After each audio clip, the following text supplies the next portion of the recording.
Hi ಎಲ್ರಿಗೂ ನಮಸ್ಕಾರಗಳು. The magician 111 ಟ್ಯಾರೋಟ್ಗೆ ಸ್ವಾಗತ. ಯಾರೆಲ್ಲ ನನ್ನ ಚಾನಲ್ನ ಲೈಕ್ ಶೇರ್ ಸಬ್ಸ್ಕ್ರೈಬ್ ಮಾಡ್ತಾ ಇದ್ರೆ ಎಲ್ರಿಗೂ ಕೂಡ ಧನ್ಯವಾದಗಳು. ಇದೇ ರೀತಿ ಸಪೋರ್ಟ್ ಮಾಡ್ತಾ ಇರಿ. ಯಾರು ಸಬ್ಸ್ಕ್ರೈಬ್ ಮಾಡದೆ ನೋಡ್ತಾ ಇದ್ದೀರಾ ಪ್ಲೀಸ್ ಸಬ್ಸ್ಕ್ರೈಬ್ ಮಾಡಿ ಅಂತ ಹೇಳ್ತಾ ಈ ರೀಡಿಂಗ್ನ ಸ್ಟಾರ್ಟ್ ಮಾಡ್ತಾ ಇದ್ದೀನಿ. ಈ ರೀಡಿಂಗಲ್ಲಿ ಅಮಾವಾಸ್ಯೆ ಕಳೆದ ನಂತರ ನಿಮ್ಮ ಜೀವನದಲ್ಲಿ ಯಾವ ಬದಲಾವಣೆ ಇದೆ, ಏನು ಗೈಡೆನ್ಸನ್ನು ಕೊಡ್ತಾ ಇದ್ದಾರೆ ಅಂತ ನೋಡೋಣ. ಮೊದಲನೇದಾಗಿ ಇಲ್ಲಿ ಏನು ನಿಮಗೆ ಆಶೀರ್ವಾದ ಆಗಿರ್ಬೋದು, ಹೇಗಿರುತ್ತೆ ಅಮಾವಾಸ್ಯೆ ಕಳೆದ ನಂತರ ಅಂತ ನೋಡೋಣ. ಅಮಾವಾಸ್ಯೆ ಕಳೆದ ನಂತರ ನಿಮ್ಮ ಜೀವನದಲ್ಲಿ ಹೇಗಿರುತ್ತೆ, ಹೇಗಿದೆ, ಯಾವ ಬದಲಾವಣೆ ಇದೆ ಅಂತ ನೋಡೋಣ.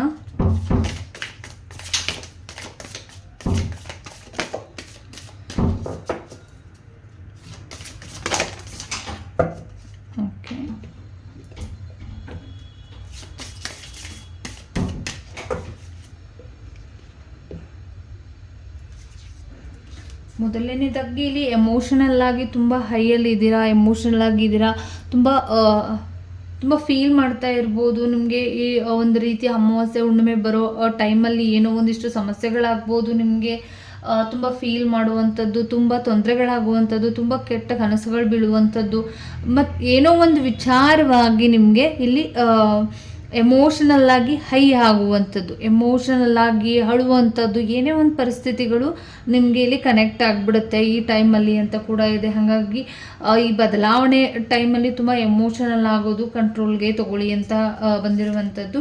ಮತ್ತು ನೀವು ಸದ್ಯಕ್ಕೆ ಏನೂ ಸರಿಯಾಗಿ ಗಮನಿಸ್ತಾ ಇಲ್ಲ, ಏನೋ ಒಂದು ಸೀಕ್ರೆಟ್ಸ್ ಇರ್ಬೋದು, ಇಲ್ಲ ಒಂದು ರೀತಿಯಲ್ಲಿ ಏನೋ ಒಂದು ಸೀನ್ ಇರ್ಬೋದು, ಯಾಕೆ ಈ ರೀತಿ ಆಗ್ತಿದೆ ಅನ್ನೋದಕ್ಕೆ ಒಂದು ರೀಸನ್ ನಿಮಗೆ ಇನ್ನು ತಿಳ್ಕೊಳ್ಳಿ ಅಂತಲೂ ಕೂಡ ಬಂದಿರುವಂಥದ್ದು. ಮತ್ತು ಫೈನಾನ್ಷಿಯಲಿ ವಿಚಾರವಾಗಿ ಒಂದಿಷ್ಟು ಗುರಿನ ಟಾರ್ಗೆಟನ್ನು ನಿಮ್ಮ ಮೇಲೆ ಮಾಡಿದ್ದಾರೆ ಅಂತ ಕೂಡ ಬಂದಿರುವಂಥದ್ದು. ಬಟ್ ಮುಂದಿನ ದಿನಗಳಲ್ಲಿ ನಿಮಗೆ ನೀವು ಎಕ್ಸ್ಪೆಕ್ಟೇ ಮಾಡಿರಲ್ಲ ಈ ರೀತಿ ಇರುತ್ತೆ ನಿಮ್ಮ ಸಿಚುವೇಶನ್, ಈ ರೀತಿ ಸರಿ ಹೋಗುತ್ತೆ ಅನ್ನೋದು ನೀವು ಎಕ್ಸ್ಪೆಕ್ಟೇ ಮಾಡಿಲ್ಲದೆ ಇರೋ ರೀತಿಯಲ್ಲಿ ನಿಮ್ಗೆ ಏನೋ ಒಂದು ಬದಲಾವಣೆಗಳು ಆಗ್ತಾ ಹೋಗುತ್ತೆ ಅಂತ ಕೂಡ ಬಂದಿರುವಂಥದ್ದು. ಮತ್ತು ಬದಲಾವಣೆಗಳು ಹೇಗೆ ಅಂತ ಅಂದರೆ ನೀವು ಈ ರೇಂಜಿಗೆ ಇದು ಚೇಂಜ್ ಆಗುತ್ತಾ, ಈ ಒಂದು ರೀತಿಯಲ್ಲಿ ಈ ಬದಲಾವಣೆಗಳು ನಿಮ್ಗೆ ಆಗುತ್ತಾ ಅನ್ನೋ ನೀವು ಎಕ್ಸ್ಪೆಕ್ಟೇಷನು ಕೂಡ ಇಟ್ಕೊಂಡಿರಲ್ಲ, ಆ ರೀತಿ ಒಂದು ಬದಲಾವಣೆಗಳು ನಿಮಗೆ ಆಗತ್ತೆ ಅಂತ ಕೂಡ ಬಂದಿರುವಂಥದ್ದು. ಮತ್ತು ಪಾಸ್ಟಲ್ಲಿ ಇದ್ದಂಥದ್ದು, ಫಾಸ್ಟಲ್ಲಿ ಏನಿತ್ತು ನಿಮ್ಮ ಪಾಸ್ಟಲ್ಲಿ ಹಳೆಯದು ಏನಿತ್ತು, ಆ ಓಲ್ಡ್ ಏನಿತ್ತು ಅದನ್ನು ಮತ್ತೆ ಕನೆಕ್ಟ್ ಮಾಡ್ಕೊಳ್ಬೇಡಿ. ಏನೋ ಒಂದು ಹಳೆ ನೆನಪುಗಳಾಗಿರ್ಬೋದು, ಹಳೆ ವ್ಯಕ್ತಿಗಳಾಗಿರ್ಬೋದು, ಮತ್ತೆ ಒಂದು ರೀತಿಯಲ್ಲಿ ಪಾಸ್ಟಲ್ಲಿ ಇದ್ದಂಥ ವ್ಯಕ್ತಿಗಳಾಗಿರ್ಬೋದು, ಶತ್ರುಗಳಾಗಿರ್ಬೋದು, ಮತ್ತು ನಿಮಗೆ ಮಿತ್ರರಾಗಿರ್ಬೋದು, ಏನೋ ಸಮಸ್ಯೆಗಳಾಗಿ ನೀವು ಇಲ್ಲಿ ಒಂದು ರೀತಿಯಲ್ಲಿ ಅವರು ದೂರ ಮಾಡ್ಕೊಂಡಿರ್ಬೋದು. ಬಟ್ ಮುಂದಿನ ದಿನಗಳಲ್ಲಿ ಅವರು ಬರುವಂಥ ಚಾನ್ಸಸ್ ಇದೆ. ಬಟ್ ಪ್ಲೀಸ್ ಅದನ್ನು ರಿಸೀವ್ ಮಾಡಬೇಡಿ, ಅದನ್ನು ತಗೊಳ್ಬೇಡಿ ಅಂತ ಕೂಡ ಬಂದಿರುವಂಥದ್ದು. ತುಂಬ ಅಪ್ರೋಚಸ್ ಬರುವಂಥದ್ದು, ಮತ್ತು ನೀವು ಒಂದು ಎನರ್ಜಿ ವೈಸ್ ಏನಿದ್ದೀರಾ ಅದು ನಿಮ್ಮನ್ನು ಕಂಟ್ರೋಲ್ ಮಾಡುವಂಥ ಶಕ್ತಿ ನಿಮಗಿದೆ. ಒಂದಿಷ್ಟು ಸಿಟ್ಟು ಕೋಪಗಳು ಜಾಸ್ತಿ ಆಗುತ್ತೆ, ಅದ್ರ ಕಡೆ ಹೆಚ್ಚು ಫೋಕಸ್ ಮಾಡಿ ಅಂತ ಕೂಡ ಬಂದಿರುವಂಥದ್ದು. ನಿಮಗೆ ಗೊತ್ತಿಲ್ಲದೆ ಇರೋ ರೀತಿಯಲ್ಲಿ ಒಂದು ರೀತಿಯಲ್ಲಿ ನಿಮಗೆ ಗೊತ್ತಿರಲ್ಲ ನೀವೇನು ಅನ್ನೋದು, ಹಾಗಾಗಿ ನಿಮ್ಮ ಬಗ್ಗೆ ಸರಿಯಾಗಿ ತಿಳ್ಕೊಳ್ಳಿ ಅಂತ ಕೂಡ ಇಲ್ಲಿ ಬಂದಿರುವಂಥದ್ದು. ಬಟ್ ಇಲ್ಲಿ ಸರಿಯಾಗಿ ಯೋಚಿಸಿ ನಿಮ್ಮ ಮನಸ್ಸನ್ನು ಕಂಟ್ರೋಲ್ಗೆ ತಗೊಳ್ಬೇಕು. ನಿಮ್ಮ ಮನಸ್ಸು ನಿಮ್ಮ ಹಿಡಿತದಲ್ಲಿ ಇಲ್ಲ, ನಿಮ್ಮ ಮನಸ್ಸನ್ನು ನೀವು ಕಂಟ್ರೋಲ್ಗೆ ತಗೊಂಡು ಮುಂದುವರಿರಿ ಅಂತ ಕೂಡ ಇಲ್ಲಿ ಬಂದಿರುವಂಥದ್ದು. ಮತ್ತು ಇದು ಒಳ್ಳೆ ಕಾರ್ಡ್ ಆಗಿರುತ್ತೆ. ಮತ್ತು ಈ ಕಾರ್ಡ್ ಏನು ಹೇಳುತ್ತೆ ಅಂದರೆ ನಿಮ್ಮ ಡ್ರೀಮ್ ಏನಿದೆ ಖಂಡಿತವಾಗ್ಲೂ ಕೂಡ ನೆರವೇರುತ್ತೆ. ನೀವು ಏನು ಅಂದ್ಕೊಂಡಿದ್ದೀರಾ ಅದು ಖಂಡಿತವಾಗ್ಲೂ ಕೂಡ ನೆರವೇರುತ್ತೆ. ಬಟ್ ನೀವು ಏನು ಮಾಡಬೇಕು, ಅದಕ್ಕೆ ಯಾವ ರೀತಿಯಲ್ಲಿ ಮುಂದುವರಿಸ್ಬೇಕು, ಮತ್ತು ನೀವು ಏನು ಗುರಿನ ಇಟ್ಕೊಳ್ಬೇಕು, ಏನು ಡ್ರೀಮ್ಸ್ನ ಇಟ್ಕೊಳ್ಬೇಕು, ಅದ್ರ ಕಡೆ ಫೋಕಸ್ ಮಾಡಿ. ನೀವೇನು ಯಾವ ಗುರಿನ ಇಟ್ಕೊಂಡಿದ್ದೀರಾ, ಏನು ಗೋಲ್ ಇಟ್ಕೊಂಡಿದ್ದೀರಾ, ಯಾವ ಗ್ರೋತ್ ಇಟ್ಕೊಂಡಿದ್ದೀರಾ ಅದು ಇಂಪಾರ್ಟೆಂಟ್ ಆಗುತ್ತೆ. ಡೈವರ್ಟ್ ಆಗಬೇಡಿ, ಮನಸ್ಸನ್ನು ಚಂಚಲ ಮಾಡ್ಕೊಳ್ಬೇಡಿ, ಮತ್ತು ನಿಮ್ಮ ಸಿಟ್ಟನ್ನು ಕಂಟ್ರೋಲ್ಗೆ ತಗೊಳ್ಳಿ. ನಿಮಗೆ ಇದ್ದಕ್ಕಿದ್ದಂಗೆ ಸಿಟ್ಟು ಬರುವಂಥದ್ದು, ಇದ್ದಕ್ಕಿದ್ದಂಗೆ ರೀತಿಯಲ್ಲಿ ಮಾನಸಿಕವಾಗಿ ಖಿನ್ನತೆಗೊಳಗಾಗ್ತಾರಲ್ಲ ಆ ರೀತಿಯಲ್ಲಿ ತುಂಬ ನೋವು ಮಾಡ್ಕೊಳ್ಳುವಂಥದ್ದು, ಈ ರೀತಿ ಎಲ್ಲ ಬೇಡ. ಅದು ನೀವು ಆ ಸಿಚುವೇಶನ್ ಏನಿದೆ ಅದನ್ನು ಕಂಟ್ರೋಲ್ಗೆ ತಗೊಳ್ಳಿ, ಇಲ್ಲ ಒಪ್ಕೊಡಿ, ಆ ಸಿಚುವೇಶನ್ನ ಮುಂದುವರಿಸಿ, ನಿಮ್ಮ ಡ್ರೀಮ್ ಕಡೆ ಗಮನ ಕೊಡಿ. ಚಿಕ್ಕ ಪುಟ್ಟದಕ್ಕೆಲ್ಲ ಇಲ್ಲಿ ದೊಡ್ಡದಾಗಿ ಸಮಸ್ಯೆಗಳಾಗೋಗಿದೆ ಅನ್ನೋ ರೀತಿಯಲ್ಲಿ ಭ್ರಮೆಯಲ್ಲಿ ಬದುಕಬೇಡಿ ಅಂತ ಕೂಡ ಬಂದಿರುವಂಥದ್ದು. ಟೈಮ್ ಯಾರು ನಿಮಗೆ ಇಷ್ಟೆಲ್ಲ ಸಮಸ್ಯೆಗಳನ್ನ ಮಾಡ್ತಿದ್ದಾರೆ, ನಿಮಗೆ ತುಂಬ ನೆಗೆಟಿವಿಟಿ ಮಾಡ್ತಿದ್ದಾರೆ, ಈ ಟೈಮ್ ಒಂದು ಸ್ವಲ್ಪ ರಿಲೀಸ್ ಆಗ್ತಾ ಹೋಗ್ತಾ ಇದೆ ಇನ್ನು ಮುಂದಿನ ದಿನಗಳಲ್ಲಿ ಅಂತ ಕೂಡ ಬಂದಿರುವಂಥದ್ದು ಕಾರ್ಡು. ಇನ್ನು ಮುಂದಿನ ದಿನಗಳಲ್ಲಿ ಏನು ಹೇಳುತ್ತೆ ಅಂದರೆ, ನಿಮಗೆ ಮಾಡಿಟ್ಟಿದ್ದಂಥ ನೆಗೆಟಿವಿಟೀಸ್ ಯಾರು ಮಾಡಿದ್ದಾರೆ, ನಿಮ್ಮ ಶತ್ರುಗಳಿಂದ ಆಗಿರ್ಬೋದು, ಇದು ನಿಮ್ಮ ಶತ್ರುನೇ ಹೇಳುತ್ತೆ. ಫೈನಾನ್ಷಿಯಲಿ ಯಾರು ನಿಮಗೆ ಸಮಸ್ಯೆಗಳನ್ನ ಮಾಡ್ತಿದ್ದಾರೆ, ಮಾನಸಿಕವಾಗಿ ನಿಮಗೆ ಯಾರಿಲ್ಲಿ ಸಮಸ್ಯೆ ಮಾಡ್ತಾ ಇದ್ದಾರೆ, ನಿಮ್ಮನ್ನು ಯಾರಿಲ್ಲಿ ಕಟ್ಟ ಹಾಕಿದ್ದಾರೆ, ನಿಮ್ಮ ಕೋಪಕ್ಕೆ ಯಾರು ಕಂಟ್ರೋಲ್, ನಿಮ್ಮನ್ನು ನೀವು ಕಂಟ್ರೋಲಲ್ಲಿ ಇಲ್ಲ ಅಂತ ಅಂದರೆ ಆಲ್ಮೋಸ್ಟ್ ಅದು ನೆಗೆಟಿವಿಟಿ ಏನೇ ಕೂಡ ಆಗಿರುತ್ತೆ. ಹಾಗಾಗಿ ನಿಮಗೆ ಸಮಸ್ಯೆ, ನೀವು ಒಂದು ನಿಮ್ಮ ಕನಸುಗಳಾಗಿರ್ಬೋದು, ನಿಮ್ಮ ಒಂದು ಸಕ್ಸಸ್ನಾಗಿರ್ಬೋದು ನೋಡ್ಕೊಂಡು ಯಾರು ನೆಗೆಟಿವಿಟಿ ಮಾಡ್ತಾ ಇದ್ರು, ಇನ್ನು ಮುಂದಿನ ದಿನಗಳಲ್ಲಿ ನಿಮಗೆ ಅದು ರಿಲೀಸ್ ಆಗ್ತಾ ಹೋಗುತ್ತೆ ಅಂತ ಕೂಡ ಬಂದಿರುವಂಥದ್ದು. ನೀವು ಬಿಲೀವೇ ಮಾಡಿರೋ ಚಾನ್ಸೇ ಇಲ್ಲ. ಹಾಗಾಗಿ ನೀವೇನು ಬಿಲೀವ್ ಮಾಡಿರಲ್ಲ, ಇದು ಆಗಲ್ಲ ಅಂತ ನೀವು ಡಿಸೈಡ್ ಆಗಿಬಿಟ್ಟಿದ್ದೀರಾ ಆಲ್ರೆಡಿ. ಅದು ಆಗಲ್ಲ ಅಂದ್ಕೊಂಡಿದ್ರು, ಇದು ಸರಿ ಹೋಗಲ್ಲ, ನನ್ನ ಜೀವನ ಹಿಂಗೆ ಇರುತ್ತೆ, ನನ್ನ ಪ್ರಾಬ್ಲಮ್ಸ್ ಹಿಂಗೆ ಕಂಟಿನ್ಯೂ ಆಗುತ್ತೆ, ನಾನು ಅಂದ್ಕೊಂಡಿರೋದು ಯಾವುದು ನಡೆಯಲ್ಲ, ನಾನು ಅಂದ್ಕೊಂಡಿರೋದು ಯಾವುದೂ ಸಿಗಲ್ಲ ಅಂತ ಯಾರು ಇದು ಇಂಪಾಸಿಬಲ್ ನನಗೆ ಆಗಲ್ಲ ಅಂದ್ಕೊಂಡಿದ್ರಿ, ಖಂಡಿತವಾಗ್ಲೂ ಕೂಡ ಅದು ಆಗುತ್ತೆ, ನೀವು ನಂಬಿಕೆನ ಇಟ್ಕೊಳ್ಳಿ ಅಂತ ಕೂಡ ಬಂದಿರುವಂಥದ್ದು. ಮತ್ತು ನಿಮಗೆ ಇಲ್ಲಿ ಒಂದಿಷ್ಟು ರಿಲೀಸ್ ಅವಶ್ಯಕತೆ ಇದೆ, ಮತ್ತು ಒಂದಿಷ್ಟು ಶಾಂತವಾಗಿರುವಂಥದ್ದು ಜಾಗಗಳಾಗಿರ್ಬೋದು, ಏನು ನಿಮಗೆ ನಿಮ್ಮನ್ನು ಹೇಗೆ ಚೆನ್ನಾಗಿ ನೋಡ್ಕೊಳ್ಬೇಕು, ನಿಮಗೆ ಏನು ಮಾಡಿದರೆ ತುಂಬ ಚೆನ್ನಾಗಾಗುತ್ತೆ, ಈ ರೀತಿ ಫೋಕಸನ್ನು ಮಾಡಿ ನಿಮ್ಮನ್ನು ನೀವು ಇಷ್ಟಪಡಿ, ನಿಮ್ಮನ್ನು ನೀವು ಕಂಟ್ರೋಲ್ಗೆ ತಗೊಳ್ಳಿ, ನಿಮ್ಮನ್ನು ನೀವು ಮೆಡಿಟೇಷನ್ನ ಮಾಡ್ಕೊಳ್ಳಿ.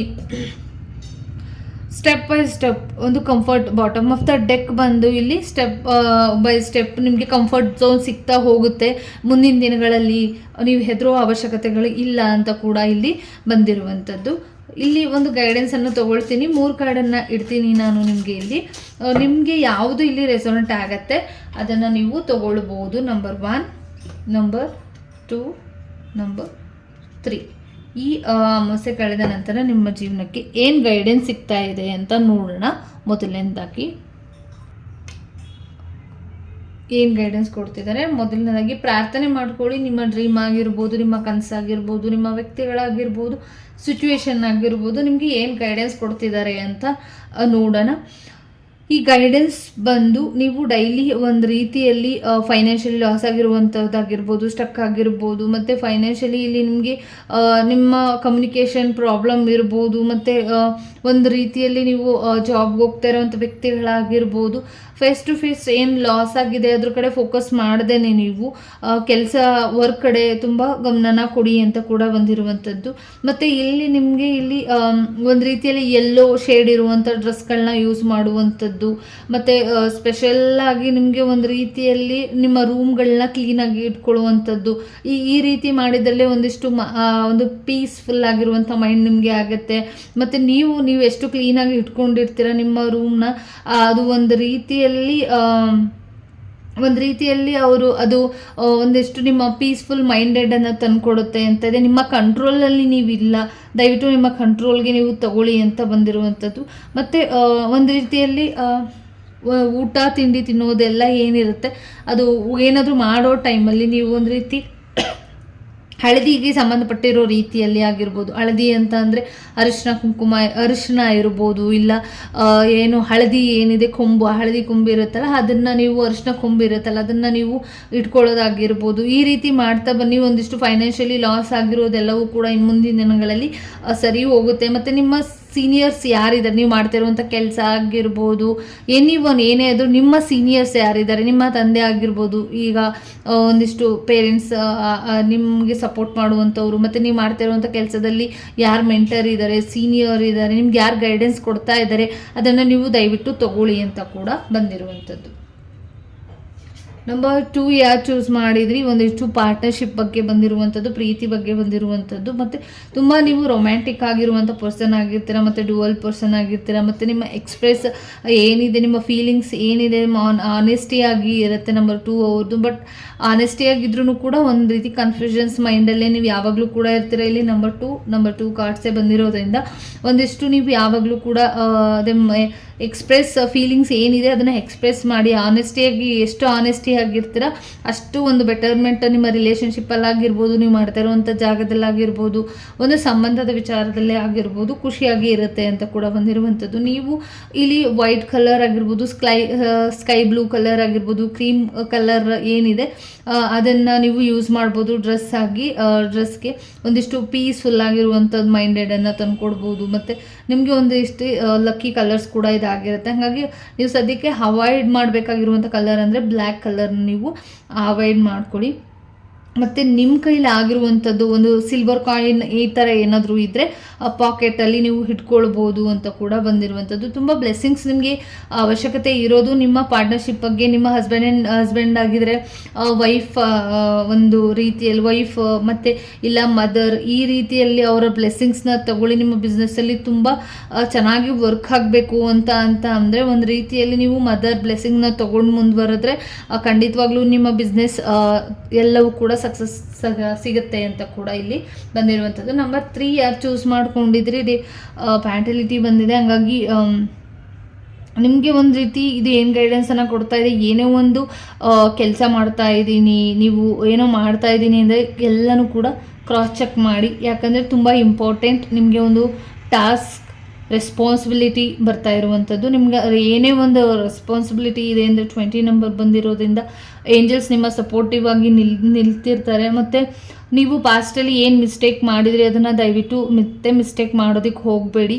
ಮತ್ತು ನೀವು ಏನು ಕೆಲಸ ಮಾಡ್ತಾ ಇದ್ದೀನಿ, ನೀವೇನು ಮಾಡ್ತಾ ಇದ್ದೀರಾ, ನೀವು ಏನೇ ಇದ್ರೂ ಕೂಡ ಸರಿಯಾಗಿ ದಯವಿಟ್ಟು ಕ್ರಾಸ್ ಚೆಕ್ ಮಾಡ್ಕೊಳ್ಳಿ. ಇಲ್ಲ ಅಂದರೆ ಒಂದು ರೀತಿಯಲ್ಲಿ ಏನೋ ಇಂಪ್ರೂವ್ಮೆಂಟ್ ಕಾಣಬೇಕು ಅಂತ ಅಂದರೆ ನೀವು ಮಾಡ್ತಾ ಇರುವಂಥ ಕೆಲಸ ಆಗಿರ್ಬೋದು, ಏನೇ ಇದ್ರೂ ಕೂಡ ಅದರಲ್ಲಿ ಇಂಪ್ರೂವ್ಮೆಂಟ್ ನಿಮಗೆ ಸಿಗಬೇಕು ಅಂತ ಅಂದರೆ ನೀವು ಕ್ರಾಸ್ ಚೆಕ್ ಮಾಡಲೇಬೇಕು. ಖಂಡಿತವಾಗ್ಲೂ ಏಕಾಏಕಿ ಏನು ಕೂಡ ದಯವಿಟ್ಟು ಡಿಸೈಡ್ ಮಾಡಬೇಡಿ ಅಂತ ಕೂಡ ಇಲ್ಲಿ ಬಂದಿರುವಂಥದ್ದು. ಪಾಸ್ಟಲ್ಲಿ ಇದ್ದಂಥ ಮಿಸ್ಟೇಕ್ಗಳು ಆಗಿರೋದನ್ನು ಮತ್ತೆ ಪದೇ ಮಾಡಬೇಡಿ ಅಂತ ಕೂಡ ಬಂದಿರುವಂಥದ್ದು. ಮತ್ತು ಮದರ್, ಯಾರು ಓಲ್ಡ್ ಮದರ್ ಇದ್ದಾರೆ ಅಂದರೆ ನಿಮಗೆ ತಾಯಿ ಸ್ಥಾನದಲ್ಲಿ ಯಾರು ಇದ್ದಾರೆ, ಮತ್ತು ಅಜ್ಜಿ ಯಾರು ಇದ್ದಾರೆ ಅವರ ಬ್ಲೆಸ್ಸಿಂಗ್ಸ್ನ ಪಡ್ಕೊಳ್ಳಿ ಅಂತ ಕೂಡ ಬಂದಿರುವಂಥದ್ದು. ಯಾವಾಗಲೂ ಕೂಡ ಚೆನ್ನಾಗಿ ನೀರನ್ನು ಕುಡೀರಿ. ನಿಮ್ಮ ಹತ್ರ ಯಾವಾಗಲೂ ಕೂಡ ವಾಟರ್ ಇರಲಿ, ನೀರನ್ನು ಯಾವಾಗಲೂ ಇಟ್ಕೊಳ್ಳಿ. ಯಾವಾಗಲೂ ಒಂದು ರೀತಿಯಲ್ಲಿ ನೀರಿನ ಬಾಟಲ್ ಆಗಿರ್ಬೋದು, ಮತ್ತು ನೀರನ್ನು ಜಾಸ್ತಿ ನೀವು ಕುಡಿಬೇಕು ಅಂತ ಕೂಡ ಬಂದಿರುವಂಥದ್ದು. ಯಾವಾಗಲೂ ನೀವು ಒಂದು ಸ್ಟಿಕ್ಕರ್ ಯಾವಾಗಲೂ ಕೂಡ ನೀವು ಇಟ್ಕೊಂಡಿರಿ ಅಂತ ಕೂಡ ಬಂದಿರುವಂಥದ್ದು.